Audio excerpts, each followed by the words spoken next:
Deri dhe kishim një trajner me një lloj, siç e tha dhe ju, pra me një lloj mënyre për ta interpretuar një ndeshje, një lojë, se një filozofi të një ekipi pak ndryshe, vi me një trajner italian.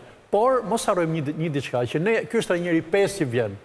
Dhe ne kemi një lloj eksperiencë me trajnerët italian. Ato kanë me ne kemi me ato. Pra, dhe nuk është të thjeshtë që ti vjen nga një futboll italian me një lloj filozofie e konservuar në shekuj, me shkollën taktike më të mirë që ekziston në botë dhe që ta aplikosh në një vend tjetër. Përgjithësi trajnerët italian janë të suksesshëm ku kanë shkuar jashtë. Tash vjen në një vend që e favorizon afërsia gjeografike, e ndihmon njohjet që ka ai për Shqipërinë dhe shqiptarët për atë, gjen një atmosferë ku flitet dhe edhe italisht, sepse trajnerët në përgjithësi kanë problem kur shkojnë nëpër vende që nuk njohin gjuhën.